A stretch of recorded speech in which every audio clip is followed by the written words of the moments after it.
সুন্দরবন ঘুরতে গিয়ে বাঘ দেখা এটা অনেকেরই স্বপ্ন, কিন্তু সেই স্বপ্ন যে দুঃস্বপ্নে রূপ নিতে পারে তা হয়তো কেউ কল্পনাও করেন না।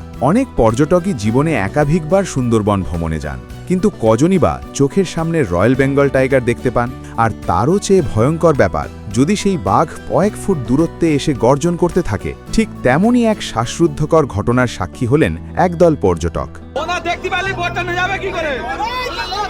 নদীতে একটি লঞ্চে ভ্রমণের সময় হঠাৎ করেই তারা লক্ষ্য করেন নদীর পাড় ধরে একটি বিশালাকৃতির বাঘ এগিয়ে আসছে। গর্জন করতে করতে বাঘটি সোজা লঞ্চের দিকেই তাক করে এগোতে থাকে। মুহূর্তের মধ্যেই আতঙ্ক ছড়িয়ে পড়ে যাত্রীদের মধ্যে। কারো মুখে চিৎকার, কারো চোখে বিস্ময় আর ভয় একসাথে।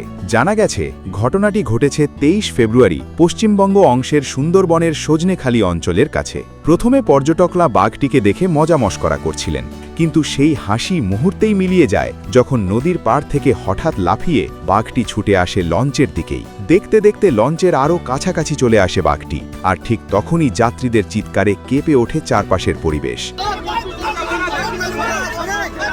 কেউ মোবাইলে ভিডিও তুলছেন, আবার কেউ ভয়ে চোখ ঢেকে ফেলছেন। জীবনে এমন দৃশ্য খুব কম মানুষই নিজের চোখে দেখার সুযোগ পান। রয়্যাল বেঙ্গল টাইগারের গর্জন সামনে থেকে দেখা নিশ্চয়ই এক বিরল অভিজ্ঞতা, তবে সেই অভিজ্ঞতা যে এতটা ভয়ঙ্কর হবে তা কেউ ভাবেননি। ভাগ্যক্রমে শেষ পর্যন্ত পর্যটকরা নিরাপদেই রক্ষা পান। বাঘটি কিছু দূর গিয়ে আবার জঙ্গলের দিকে ফিরে যায়। তবে এই ঘটনার পর স্পষ্ট, সুন্দরবনে বাঘ দর্শন যেমন রোমাঞ্চকর, তেমনি তা যে প্রাণঘাতীও হতে পারে সেই সতর্কবার্তাই আবার মনে করিয়ে দিল এই ঘটনা।